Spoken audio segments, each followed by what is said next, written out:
question of the hour. Will the United States get involved in the conflict between Israel and Iran? At the White House today, Team Trump said, in effect, stand by for the next 2 weeks. Here's the press secretary.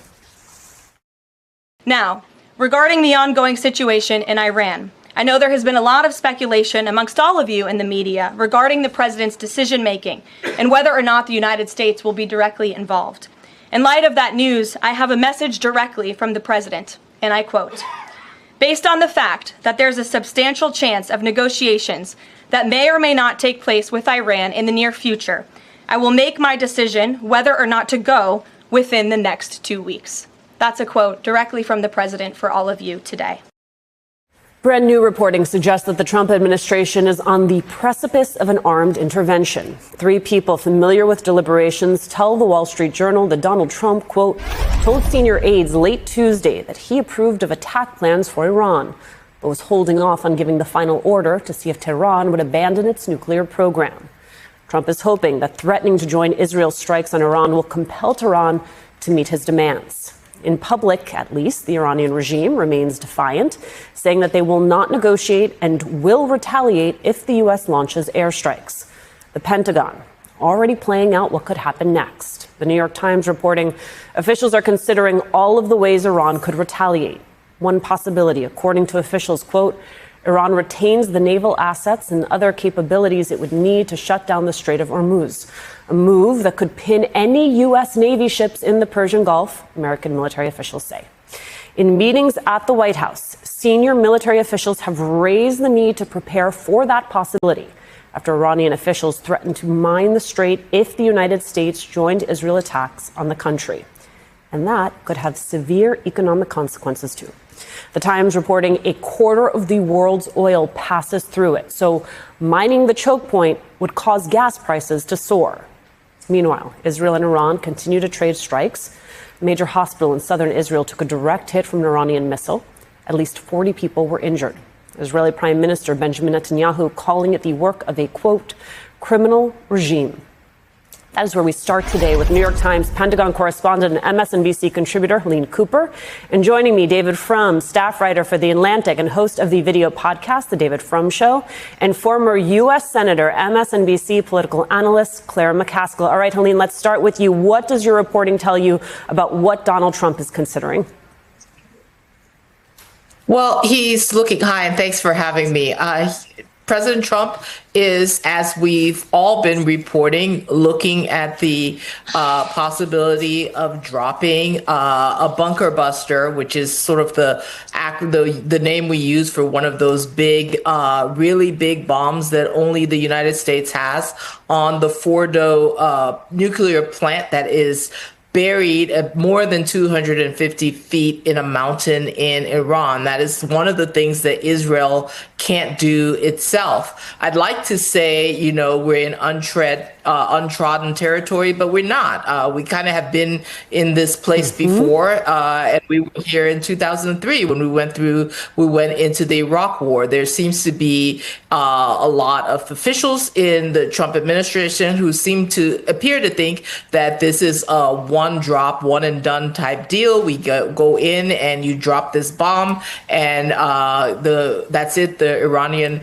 regime the nuclear regime is done for. President Trump appeared to allude to that in his stream of tweets this week as well. The Pentagon is more cautious because they believe that the Pentagon officials believe that Iran can retaliate. You know, with all of this bombing campaign that Israel has embarked upon, they have left Iran's naval assets so far alone. Iran retains the ability to mine the Strait of Hormuz.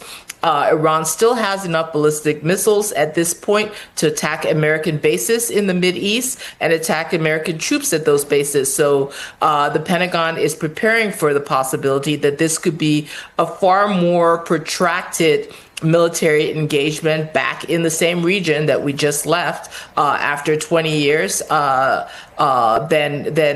President Trump seems to be alluding to. Helene, you laid out a series of differentials for us. There's also a differential in how different members of this administration are assessing the threat. There's reporting that CIA Director John Ratcliffe has been arguing that Iran is very close to having a nuclear weapon. This is from the Washington Post. Quote, Ratcliffe used a football analogy in a closed-door Senate Appropriations Subcommittee hearing Tuesday to argue that the formal U.S. intelligence assessment that Iran has not decided to build a bomb of limited use. Quote, it's like saying a football team marched 99 yards down the field, got to the 1 yard line, and they don't have the intention to score. One of the people quoted him as telling lawmakers. Helene, does that square with Tulsi Gabbard saying back in March that Iran has not decided to build a nuclear weapon, which to our understanding is still the current assessment of the intelligence community? No, you're absolutely right. That is Tulsi Gabbard's assessment is still the assessment of the intelligence community. So you have that difference of opinion. President Trump has made clear that he is choosing now not to believe Tulsi Gabbard. So we'll see how long that lasts. I've been covering this issue since 2006. And the number of stories and the number of times I have heard officials say that Iran is 1 month, 2 months, 3 months, 2 years, they're right at breakout, is about, for the length of time I've been covering this issue, I've heard this over and over and over again. And I think it becomes a case of when does the United States and when does Israel decide that they are ready, they're not willing to wait out or to allow negotiations to play out any longer. You will recall that there was a nuclear deal agreement with Iran that President Obama struck, that President Trump then turned around and pulled the United States out of. So we are where we are, and I think it's going to be a decision that'll be made by President Trump. And he seems to be saying that nobody knows what he's going to do. He's going to decide when he's going to do it. I've given up at this point on predicting what he's going to do. I'm not sure he knows. Smart move from a smart lady. David, when you are in a pivotal moment for a presidency, which I think it is fair to call this moment, and a decision of this magnitude arises, what do those conversations normally look like? And then compare that to what we are seeing from this administration. Well, I don't think you should compare this administration to anything else in American history. This collection of jokers and crackpots and crooks. We should not allow the drama of the moment to efface from our minds what we know about this administration. It is vacillating. It is weak. When President Trump says he needs 2 weeks, that means he's looking for a way not to make a decision, not for a way to make a decision. That he enjoys the feeling of power in his hands, but he flinches from the consequences of responsibility. He staffed his administration with people who shouldn't be in positions of public trust. One obvious move that the Iranians would have, for example, if the United States struck at them, would be to activate terror networks inside the United States and inside what remains of America's networks of allies after Trump's attacks on all the allies.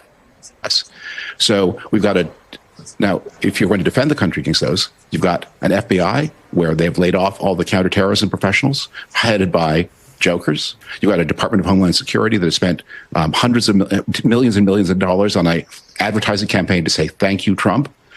Again, with kind of a play acting director. You've got a Defense Department who's under the leadership that no one would put this Defense Department under on the way to war.